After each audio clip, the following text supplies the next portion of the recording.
Well, all right, all right, all right. What an amazing, awesome day. And you guys know I'm energetic anyways, if you've been watching my podcast before, and I'm hyper but some days are just more energetic than others. And today happens to be one of those days. I got online with Jay and we'd been doing some stuff back and forth, but I realized that he lives in the same city that I live in. So Jay, I don't know if you know this, that and I talk about this several times in my podcast, but if we think about time zones in the continental U.S., Eastern, Central, Mountain, and Pacific. Right. And I was just in New York, so I was in this yesterday. I flew back yesterday, and there's people everywhere. There's people everywhere.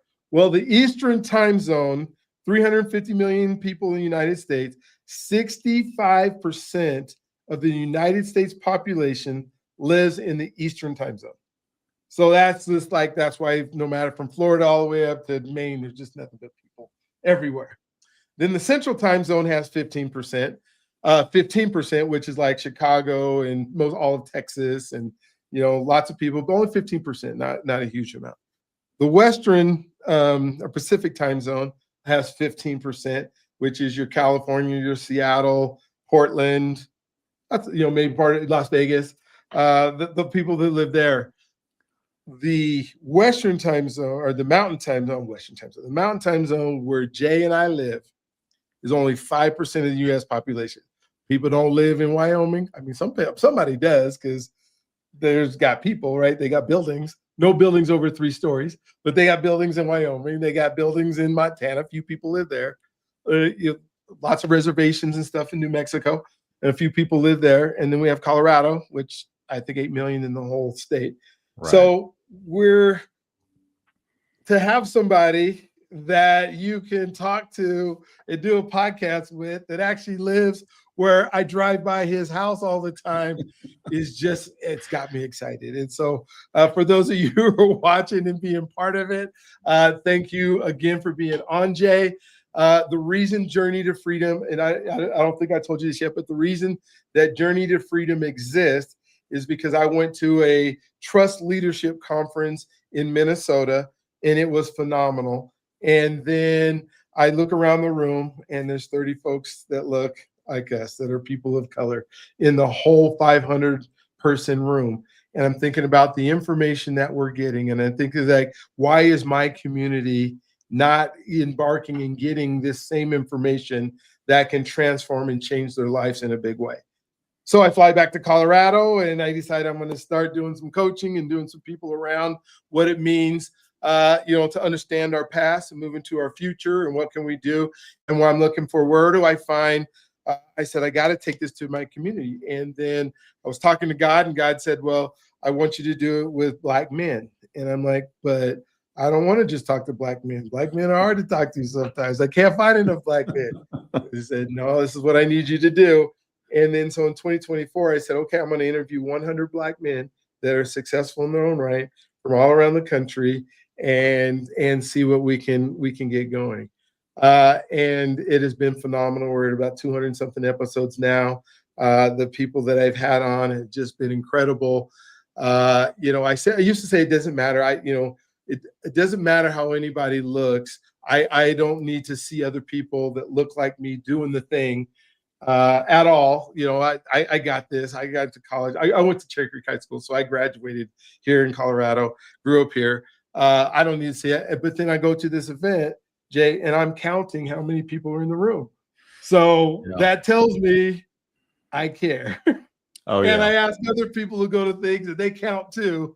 So we care. But I can't wait to have this conversation with you.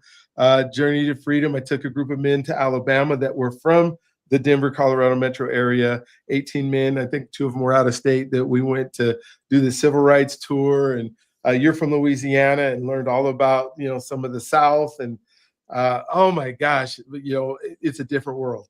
And you know that now because you came from there and you're here. Oh my gosh, but to be able to talk to somebody. So thank you, Jay, for being on. I've asked Jay to tell his story like I do all the other folks that come on. And we get to know him, and then we're going to chop it up with some really cool questions after that. So thank you for being on. You're up. Oh, Dr. B, thank you. It is an honor to be here with you, and I was really excited to find out that, we're in the same area code. So that was really exciting, and I'm looking forward to connecting with you in person.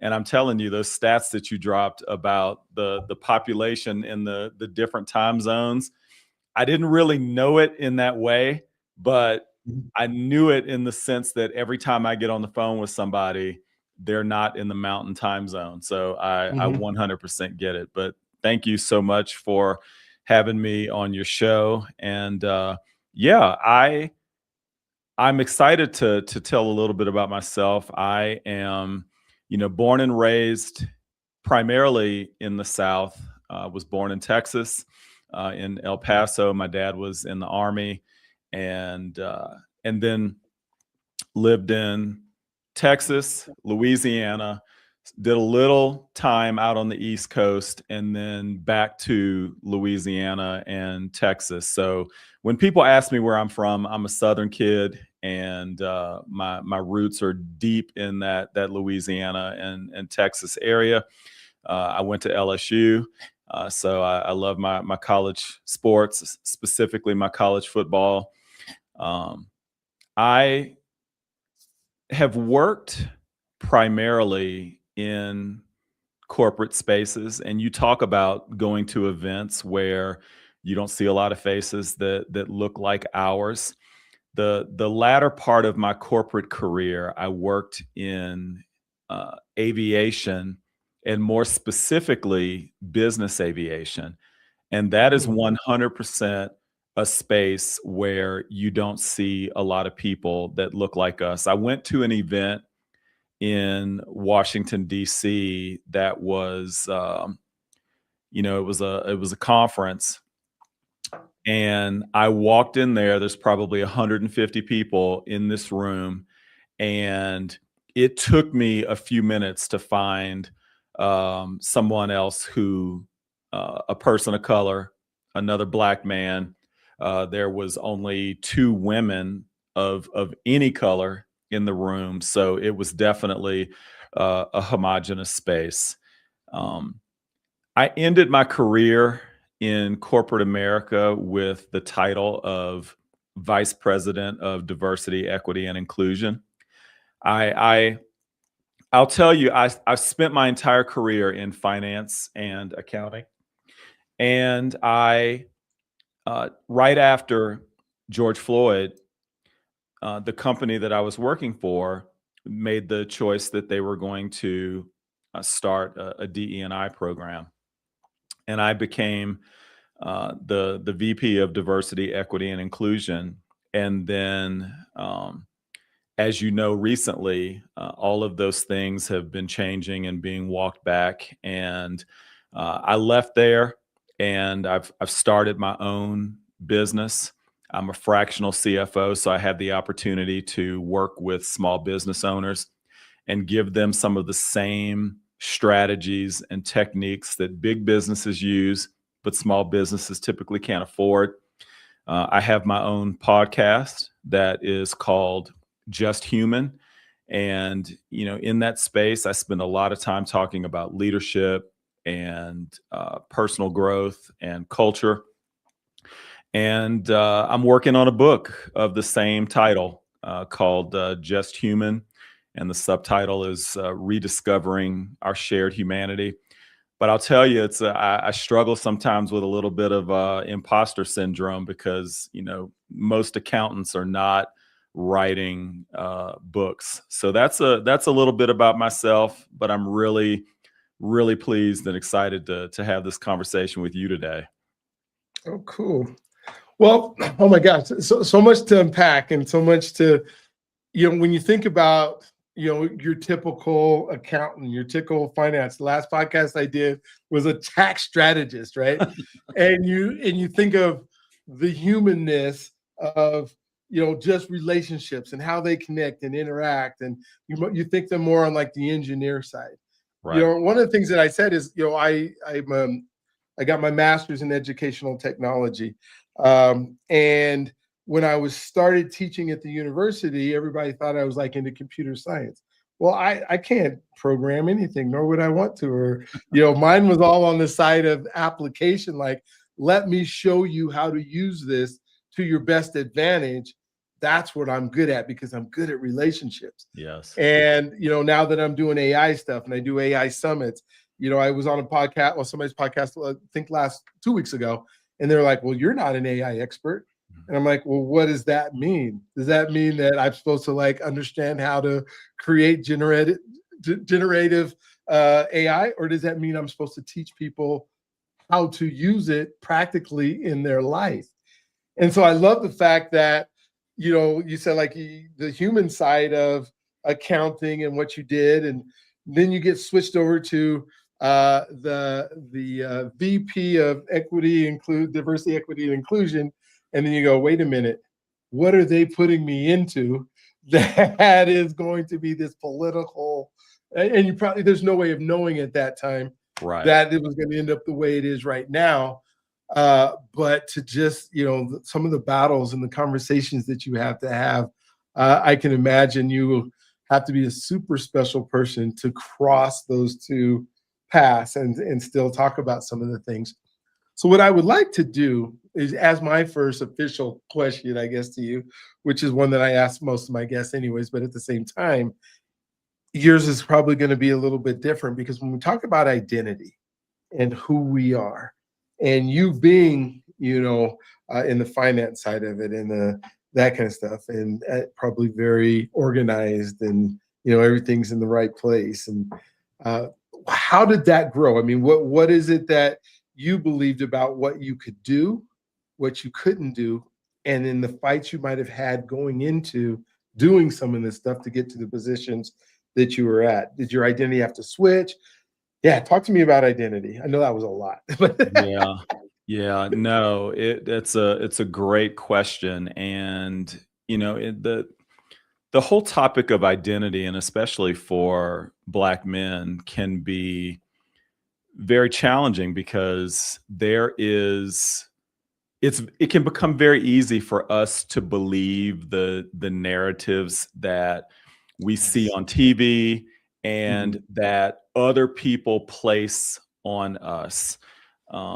And it's going to a major university where, again, at the time that I was going, there wasn't a ton of students that looked like me. You're walking in the classrooms for accounting and for finance and all of these other business classes. And you start to become very used to that exercise of ignoring all of the eyes on you, and Mhm. you know and trying to fight the fact that there's people that are questioning that, well, why is this person here?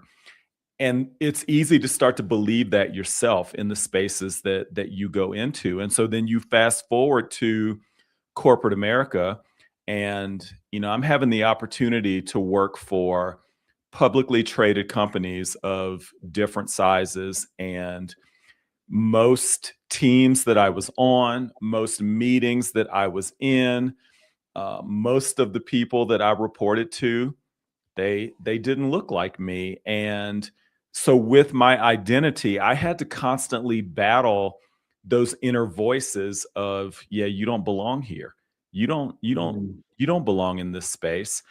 And it probably took me being 20 plus years into my career to finally realize that, you know what? I do belong in these spaces. I am an excellent developer of people, an excellent evaluator of talent, a great mentor. I can, let alone the technical side, I can do analysis and work my spreadsheets with the best of them. But once I realized that I had these abilities to build teams and develop talent, and be in those spaces, once I stopped telling myself that I didn't belong in those spaces and that I actually did belong, my identity changed because my self-talk got so much better. And that's the narrative that so many of us that I see, that we struggle with is the stories that we tell ourselves. Yeah. Oh my gosh. Yeah, I mean, and we do, and I talk about a lot when the last talk I did was about these three voices that we hear all the time. One is that voice that we speak in our head all the time, that I don't know if we can always trust, because we're the ones that have lived our whole lives, know every lie we've told, know every story we've done, know all the fears that we have, and then we try to think that we can come out. That second voice, though, is that voice that others tell us who we are. Right. And that becomes our identity. And sometimes it's our parents that don't know, what they're just trying their best. Sometimes it's the outside. For me, it was going into special ed classes and telling me that I wasn't enough and telling me that I couldn't do stuff. And we listen to that. And that sometimes is the biggest voice that we listen to, is what other people think about us. Yes. And then that third voice that, and maybe you can speak to this a little bit, is the voice of the communities that we go into that believe in us, the coaches and the teachers and the mentors that lift us up and tell us that we're more than what everybody else is telling us we are. And then they begin to shape us and mold us. And somehow we get older and we get rid of some of those relationships. For me in athletics, it was, some of the coaches I had, but then I go out and then I'm starting to listening to society again, right? And I don't communicate and get with people that I know are going to take me to the next level, or I get comfortable.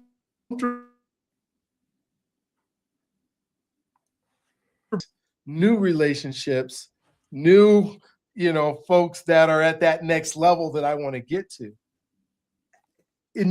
As you're doing this, and you talked about some of the things that we listen to, how have you been able to make sure all three of those voices, and the two beginning one and the last one, are the ones that are speaking to you the most?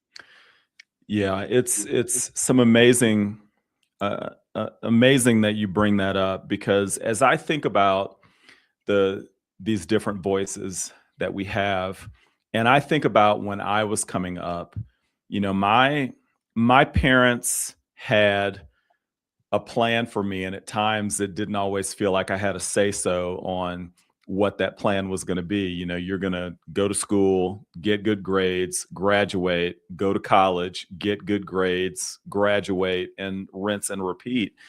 And Brian, one of the things that I like to talk about, I use Legos as an analogy a lot when I do my talks, and because most people can relate to Legos, and quite frankly, I've purchased a lot of Legos for my son over the year. My son's 25, and we joke about the number of Legos that I've purchased for him. But if you think about Legos, you open a thing of Legos, and there's an instruction book that comes with it that tells you exactly how to build what is on the picture on the front of that box. And sometimes the voices that we hear are like that instruction manual that are telling us, this is what your life needs to look like. Go put it together. Go make that happen. And for myself, and I think for many of us, we follow that path that other people have created for us. And we might have an inner dialogue that is doubtful of our ability to do that, or maybe even doubtful of our desire to follow that particular path. But then those are the voices that we've had. Now, then, if you're fortunate, and I was very fortunate, I've had some great mentors over in my life and in my career.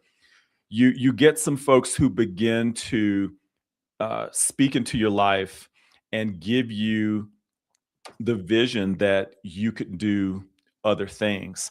And so, for me, I just turned 60 years old, and I never would have thought that at the age of 60 that I'm running my own business. I figured that I would be retiring from big corporate at the appropriate time. But now I'm having the time of my life building my own business and supporting other small business owners based on the fact that I had other people speaking into my life. And I Mhm. sort of equate that to taking the instruction manual to those Legos and throwing it away. And now you just got a pile and you get to build whatever you want. You Mhm. make of your life what you want from the pieces that you've got in front of you.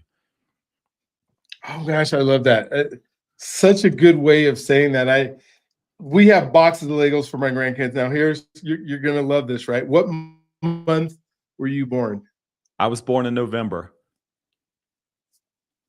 November.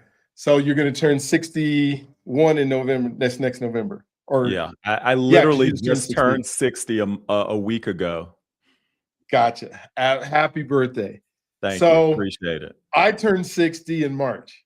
Okay. So so I'm a few months older than you, not much. But to think of, like, we have this big bag of Legos for our grandkids, and it is just dive in. But now the grandkids are asking for these kits, right? The Yep. ones that are telling you meticulously where you got to put this piece. And then they get frustrated depending on their age, and then they throw it down. But the analogy of, wait a minute, here are all the pieces, you get to make the choices. Yes. The world can't decide for you to make whatever this beautiful picture is. I think is just so, oh man, so incredibly amazing. So, oh, this is kind of cool because you grew up the exact same time I did. Not just a little bit the exact time, but the exact time. You Exact. probably, yeah, you graduated in 83 or 84? 83. 83, yeah. So literally the exact same time, the exact same music, the exact same everything.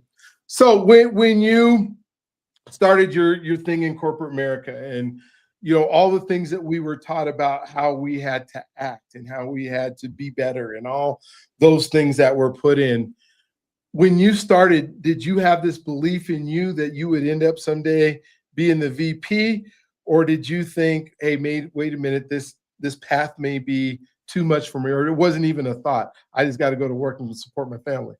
Well, Yeah, honestly, at that time, I was so focused on trying to do the best possible job that I could do at that time. I think that early on in my career, I did not have the confidence in myself to think about myself being in those executive spaces. I was just focused on, going from financial analyst one to financial analyst two to three. I wasn't thinking about one day becoming a manager and then a team leader and a director and then senior. I wasn't thinking about those things until later, and I started to have those people that were speaking into my life and helping me to realize. I'll tell you, I was thinking about a great mentor that I had. I This was a woman that I worked for at another company, and I was on her team, and I was really happy with the work that I was doing. I was good at it. It was a fun place to work. She was a great boss. And one day she called me in her office, which wasn't unusual. So I didn't stress out over it. But she called me in and she said, Jay, hey, close the door. So then I started to get a little bit anxious at that point in time. So I closed the door and she said, hey, you're going to get a phone call today from a recruiter. I'm going to need you to take that phone call. And oh my, I'm oh, like, wait, what? Are you are you kicking me out? Am I getting you get rid of fired? me? Yeah. Yeah. And she's like, no, I just recognize the fact that your talents, your abilities, your potential are greater than I can help you achieve by you staying here. But this recruiter is going to call you about an opportunity. And I need you to think about that job, not for what it is today, but for what it can be down the road. And that put me on the path for that company where I had the opportunity to go from that financial analyst to vice president of accounting, vice president of finance, vice president of diversity, equity, and inclusion. And that happened because someone saw the potential in me, and they kicked me out the nest, and basically pushed me out of a place where I was comfortable and pushed me into a place where I was uncomfortable, because we all know, we've heard that expression, no one grows in a place where you're comfortable. It just kind of gave me chills that there was somebody in your life that was willing to just say, hey, I love being with you. I love being around you, but there's more. Yes. And then to facilitate that happening, because for her to know the recruiter was going to call you, she had to have conversations with. Yes. Yeah, Yes. right. Yes. Oh my gosh. Yeah. It was And how amazing. many of us don't, huh? It was amazing. And it was a pivot point in my career that I don't know would have happened without that individual. And it makes me think, like, how many folks that we interact with do not get that opportunity for somebody to do that for them. Or in this day and age, some of the kids who expect somebody to do that for them and haven't even done the work to earn it yet, Exactly. but expect you to call on their behalf. Exactly. But then how much of that are we doing when we've had that opportunity for others? Like, I'm trying to think, when's the last time it's been a while since I've been in a corporate space, but where I have found somebody who has potential, made an appointment or made a connection for that person to be able, so that they could succeed and have not that they have to take whatever I'm giving them, but they have the opportunity and choice. Because I think that's what we look for most of the time is Yeah. the choice. You had the choice to decide to stay or leave, right? Yeah, I did. I did. I could have totally stayed there, but I looked at it this way, that this person saw enough in me to, you know, sort of nudge me in that direction. I needed to take a look at it. And then once I got a glimpse of it, then yeah, I'm competitive.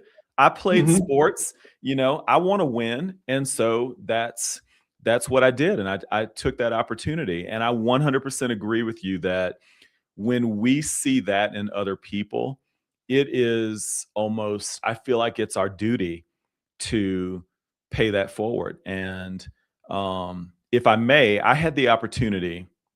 I have a person who she's actually still a part of my team now. She works Mhm. with me in my company today, but years ago, during the pandemic, when I was still working for that other company, and I needed to fill a manager position. And this person had never been a manager, but I saw in her the ability to do that. And I had had a little gathering over at my home. It was towards the tail end of the pandemic, and I had a few people from my team over there. And I pulled her aside and I said, "Look, Vanessa, I have this opportunity and I really want you. I think that you can do this. I know that you can do it. I just don't know that you think that you can do it. Mhm. And I would like for you to take on this responsibility." And initially she pushed back. "I don't want to lead people. I don't think that I can do that." And I said, "Look, I want you to give me a year. You do this role for a year. If you hate it, then I'll make sure that you have a spot to go back to, if you want to go back to just being an individual contributor." But she did it, and she really excelled, and she got to a place where she was leading a team of 10 people. And she when I had the opportunity to bring on my first person on my team, she was one of the first people that I called, but because I know her abilities. But I think that that's the type of thing that we have to continue to really lift others up and help mentor them. Man.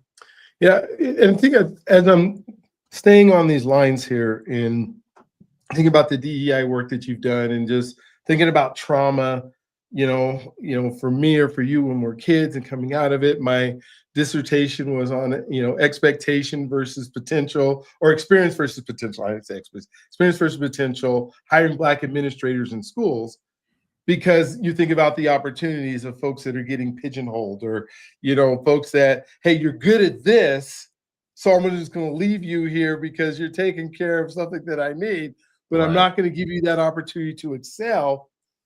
But then we also say, there's systems that are being built that are getting exactly what they were meant to get. And then you think about the folks that you've worked with and how to help them. What are some of the things that you've been able either to create through experience or create through understanding to help people further their potential that may not have those experiences because they weren't given the opportunity to get those experiences? Yeah, absolutely. Number one is, I feel that as leaders, if we have the opportunity to lead a team, or even it can be a community group, it can be a nonprofit, whatever the role that you're in, that you have the opportunity to lead, I think that as leaders, we have to come from a place of utmost humility and recognize that just because I may be the leader of this team, this work group, this division, doesn't mean that I have to have all of the answers. And so I have to set my ego aside and also surround myself with people and make it safe for them to be able to speak up and disagree with me at times. As a team, we can't excel if I'm wrong and no one is willing to speak up and tell me that I'm wrong. If I'm not creating a space where people can respectfully disagree with me, then we don't have a good team. And so, that's one of the things that I believe that we really have to do, is create these spaces where the safety is there for us to be able to disagree sometimes in a respectful way. I also think that there are a few other things that really need to be present. I think that we have to have a strong connection to who we are as individuals. I need to know who I am as a person, as a man, as a husband, as a father, as a coworker. And through that connection with myself, be willing to show up every single day and know that, yeah, I might not be right every day, but I'm going to give you my best every single day. The second part of it is being willing to connect with other people. And so when we have a team, being willing to be vulnerable with my teammates and be open, be candid, share information. If we're working on a project and I'm holding all the information because I'm trying to make myself look good, then I'm only committed to Jay. I'm not committed to the team. I think about it like the athletes who are more focused on the name on the back of their jersey than they are on the one on the front. And then I think that the third piece is, we all need to know what our shared purpose is. If you and I are working on something together, then if we know what that mission is, what we're trying to do and accomplish together, then we can go get that done. I think that all three of those elements have to be there, and they have to happen in that order. It's got to be connection to self, connection to other people, and then connection to a shared purpose. You get those things together and we can make almost anything happen. Oh my gosh, I'm so glad you said that, because it's one of the things I've been dealing with, are helping people through understanding. And I'll say these words and then let you, because you're on the financial side as well. Is I truly believe that a person's network equals their net worth. Mhm. And so many people are not reaching out to those connections that you were just talking about in order to better themselves. Like, they would rather I can't have a connection with a television show. I mean, Right. I can enjoy it and I can be entertained by it, but until I start increasing that network of those connections that I have, and the way I'm helping people now is just 15-minute virtual conversations. Do 5 a week. You will be amazed at how your life changes when you get the right people, have the conversations. We're doing it through podcasts. We're doing it through, I got 250 of these Journey to Freedom podcasts. My network has like blown up in my perspective and what I do, but it also equals my net worth. And I don't think people have figured out how to make that connection. Maybe you can help me with your experience and your connection of how important it is not to wait for somebody. Like the mentor's not going to knock on your door and say, hey, I want to mentor you today and I want to help you get to where you want to go, right? That isn't the everyday occurrence. Yeah. But for us to go out and seek, I mean, how many people have you turned down that have said, hey, I really, really need your help. Can you meet with me 15 minutes, a week or a month in order for me to be better? Like, are Yeah. you turning those people down? It is not happening very often, if at all. And I will tell you that, I think that what you said is 100% true, but you're right. We can't sit back and wait. Yeah, occasionally that might happen where someone's going to cross your path and they're going to see something, but the likelihood of the timing of you being ready and that person being ready at the exact same point in time, that's rare. And I truly believe that if we want to accomplish things, we want to grow our network, we want to learn some new things, you got to go out and ask. You have to, and not be afraid to ask. Now, I will tell you that this is not something that I was good at early on in my career. And I think that's the difference, that as we get to a certain point in time in our age on this journey, that we gain wisdom if we're doing things the right way. And I recognize that, you know what?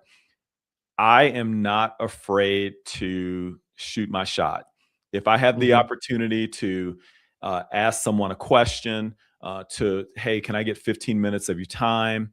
Hey, let's connect for dinner. Let's connect for lunch. I'm asking, what's the worst thing that's going to happen? Someone tells me no, that they don't want to do it. Well, then I move on to the next person. It's not going to destroy my life because that person said no. And more times than not, they're going to say yes. But, there was you mentioned TV shows.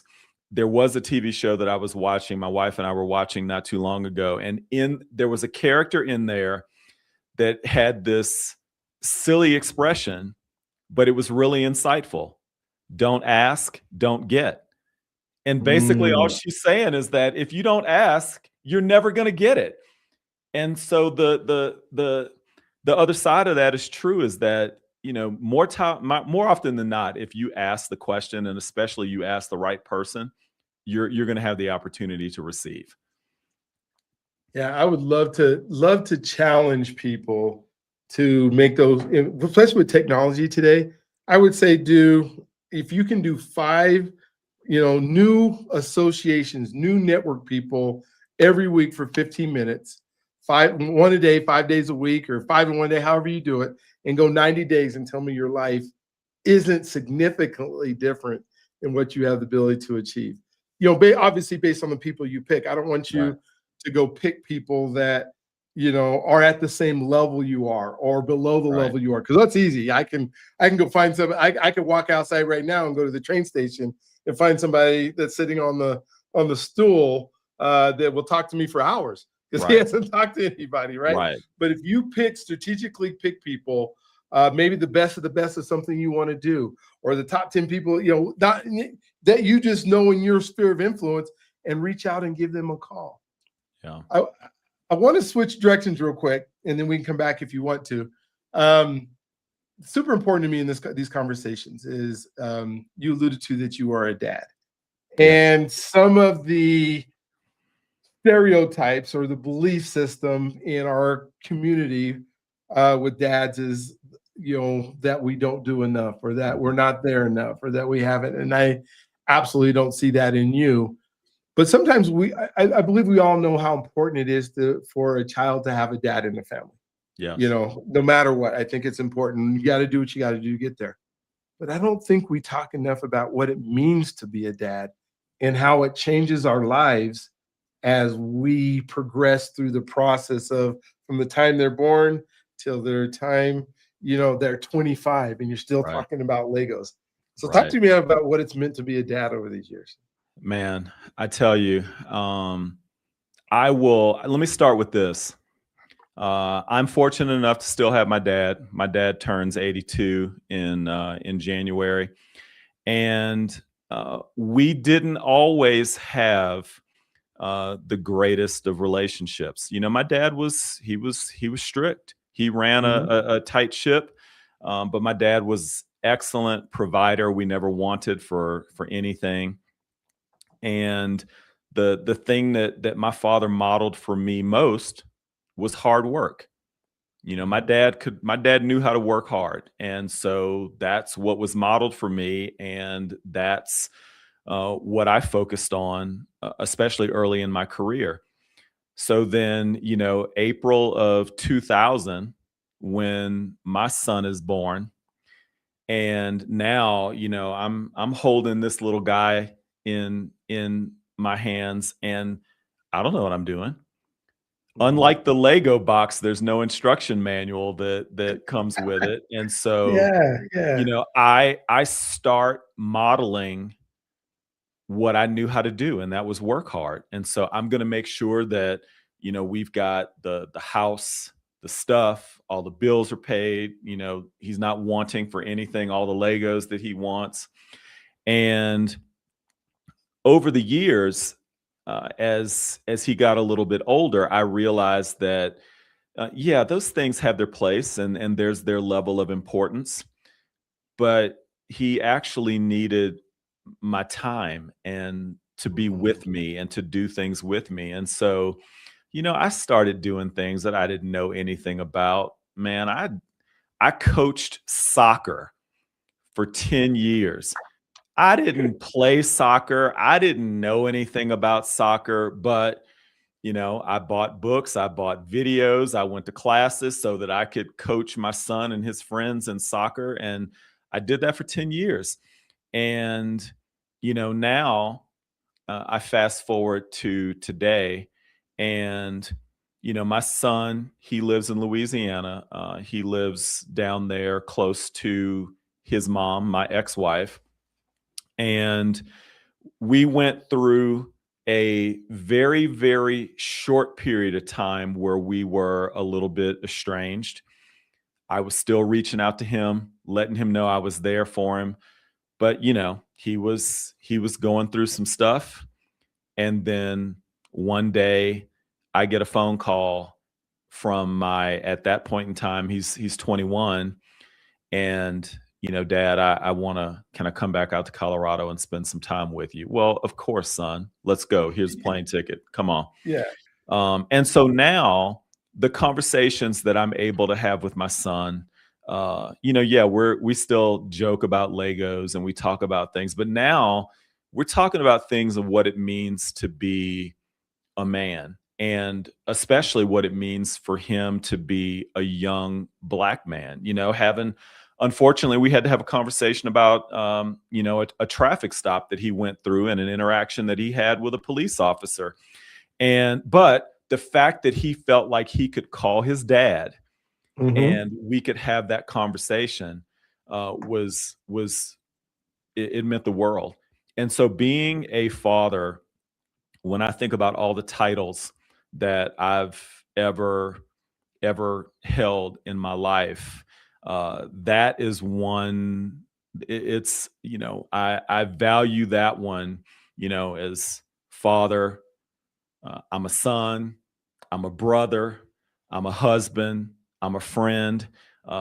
Those are important titles for me, more so than any vice president title than that I've ever had.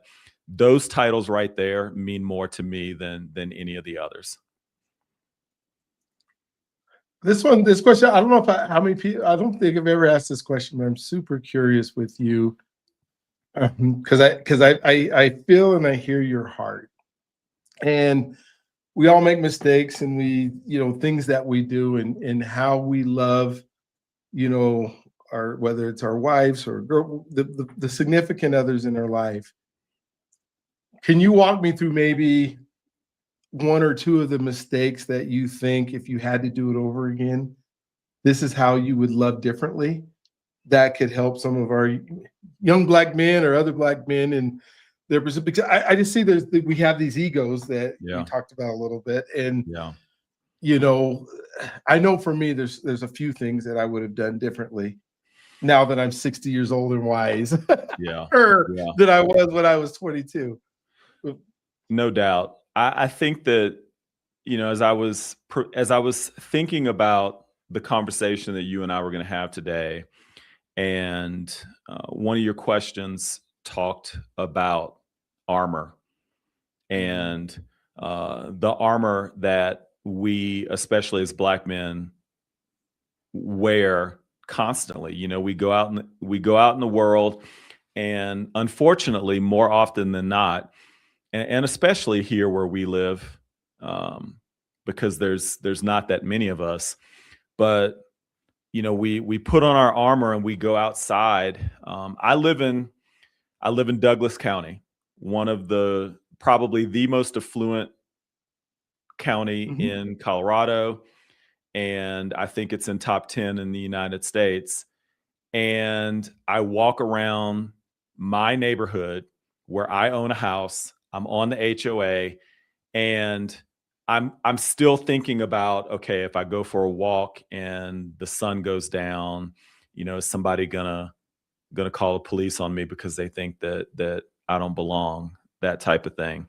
And so we get used to wearing that armor and thinking Mhm. about some of these things as we go out into the world, and how that relates to relationships and mistakes that I've made is that sometimes you forget to take that armor off. You come Yeah. home, you come home and you're in your safe space. You're with your loved ones, and you still got your armor on, and Yeah. you're Yeah. still ready to fight or flee. And so I think that that can sometimes manifest itself into being overly aggressive in how we speak, um, being a little bit more terse than I want it to be, maybe not being as present as I want it to be, and not being willing to be vulnerable and admit mistakes. And especially when I think about my son, when I think about my wife, when I think about my friends, um, I want to be in a space where I can take that armor off and hang it up Mhm. and be Mhm. vulnerable, and they can know that, hey, if I'm scared, I'm gonna tell you that I'm scared. If I'm worried, I want to be able to tell you that I'm worried. And this as you're building a business. Um, I feel like I'm scared all the time, but being able to be in that place where I don't feel like I have to have it all together 100% of the time.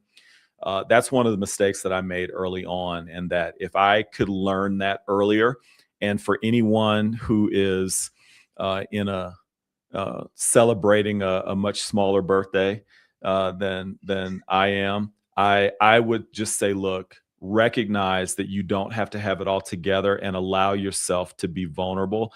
And here's another one, and I'll shut up after this. Be willing to ask for help when you need it. You know, you got to be willing to ask for help when you need it. Amen. Oh, I love that one. And I was just thinking, one of the biggest mistakes that we have this thing about therapy, or we have this thing, and so I think we think, well, if I just go to the barbershop, well, you're not going to the barbershop anytime soon, but when we go to the barbershop, that we think through, this is not my therapy. That's where we just talk, but somebody who can actually, like you said, walk me through.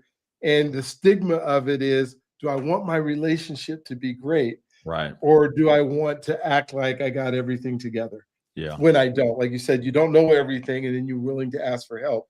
And it might just be, I'm not saying you have to officially go to a therapist that's in your directory in your health insurance. But if it is, I would say take advantage of it. But if it's just an older gentleman like ourselves, but have that conversation. Don't ask me about what Mahone's doing, Right. because Right. neither one of us are going to meet Mahone or spend any time with them anytime in the near future.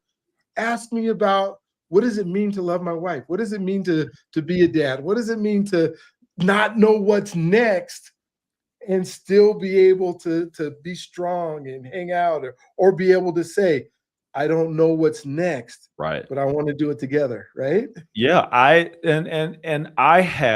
fortunate enough that I have my best friend, who's now my brother-in-law, but we've been best friends. We both moved to Colorado at the exact same time. We met on a basketball court randomly in Boulder, and we became friends almost immediately, and we have been homies ever since. But we have something in our relationship. We call it, we're in the vault. And there is nothing that I can't talk about with him, whether it is money related, whether it is, hey man, I took a L today with the wife. I messed up. I messed up at work. I did that. Whatever it is something where we're in the vault. And the other aspect that we have is that when we go in the vault, I'm not always asking you for your opinion, and I'm not always asking you to fix it. Sometimes I just want you to listen. But every once in a while, I do want to hear what you have to say, and I do want to hear your perspective. And when we go in that vault, we know that it's staying there between the two of us. And I believe that every person needs that person in their life, because sometimes you just got to get some stuff off your chest, get some stuff off your heart. And if you don't have someone that you can do that with, it's going to come out. Mm-hmm. It's going to come out, but it might come out in a way that is very unhealthy. Thank you for that. Thank you for at least sharing that we need that person, and it's somebody that you need to find in your life in order to have better relationships with everybody else. That is just so fantastic. I asked you a lot of really cool questions that I wanted to know the answers. So they were cool questions because I was asking them, and it was Of me wanting course. to know it. But I would love to know from you, is there anything we didn't talk about that you want to make sure that we spend time on? And then let us know how to get a hold of you and all that kind of stuff in our last 10 minutes or so that we have together. Yeah, so first of all, I just want to thank you again. And this conversation has been it's been amazing, just having the opportunity to chop it up. I feel like even though you and I just met, I feel like we've known each other for a long time, and I'm looking forward to continuing to develop that relationship, especially since we have the opportunity to be in the same area code. I did want to say your 5 pillars are amazing. I love them. And I mean, I know that for your regular listeners, they know the identity, trust, faith, finance, and health. I thought that those were so strong. I think that they cover the internal aspect with identity and faith.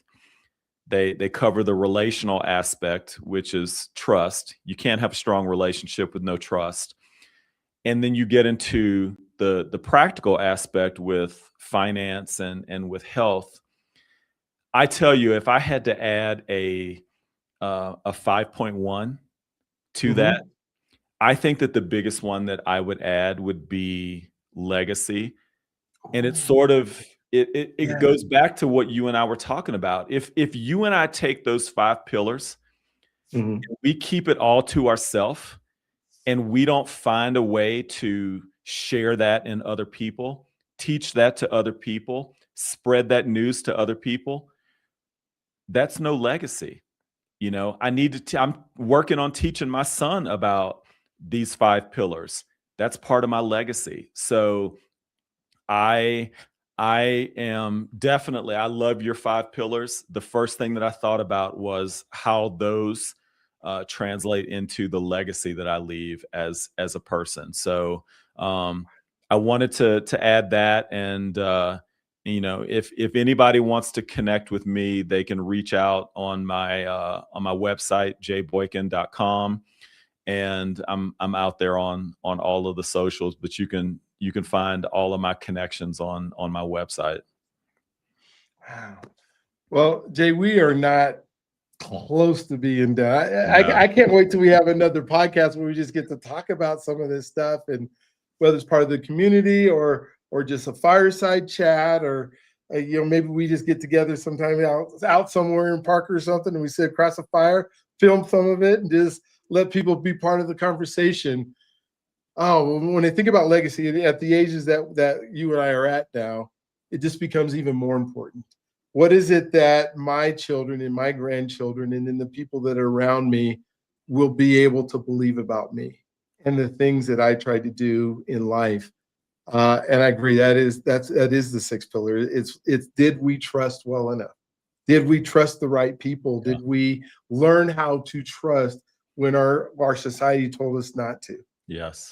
Did we ask the questions about our money that allowed it to grow, or did we pretend that everything was going okay all the time and we dug ourselves into a hole? Yes. Right? What did we have faith in our God that said that, hey, I'm going to give this as an example to my children of what it means to love in a way that is unconditional. In my identity, did I continue to grow that identity in a way that allowed others to participate in it? Or did I have a shut off identity that I was always worried that I wasn't enough, when I knew the God who made me knew me by my name and was able to move me forward? And so, oh my gosh. And then health. I mean, you look healthy. I don't look as healthy, but how my dad's in Parker and he's 86, and we ran a track meet together Oh, in wow. July. That's amazing. It's just, That's amazing. thinking about, hey, yeah, I mean, we're just, the legacies they're showing us of what we need to do to take care of ourselves in order to be able to have that longevity so that we can leave a legacy, Yeah. in the things that we do. So, man, thank you for being on. Thank you for being part of it. For those of you who have never seen this show before, go ahead and hit the like and subscribe and notifications or whatever it is that you're on there. And I promise you, if you go back and listen to some more of these episodes, you will find several people that you identify with. Absolutely. I would even say it even more. There's contact information on all my guests underneath all of our shows.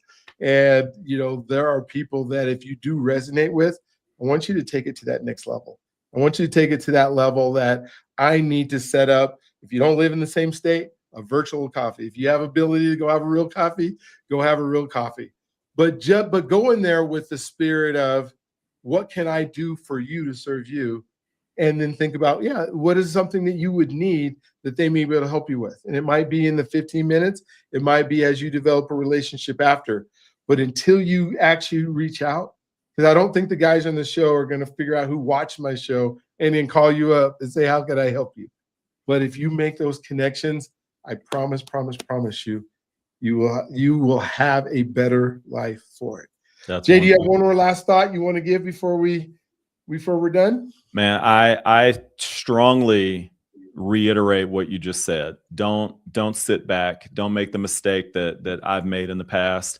But yeah, reach out. Try to make some connections. And in this day and age of social media, between LinkedIn, Facebook, Instagram, X, whatever your platform of choice is, don't hesitate to reach out, and don't be discouraged if you get some no's, because those no's are just putting you that much closer to the next yes. So find those people that can help speak into your life and can help you develop into the person that you want to be. So, I thank you so much for having me on the show, and I'm going to hold you. I really want to get together face to face, because I had an idea pop into my head that I want to talk to you about. Okay, absolutely. Yeah, we'll connect and make sure that happens. And oh man, can't wait. So for those, you said some don'ts. I want you not to forget that, or don't forget that you are God's greatest gift. He loves you if you allow him to. And you, my friend, will look forward to seeing you on the next one. Have an amazing, awesome, just incredible day. Amen.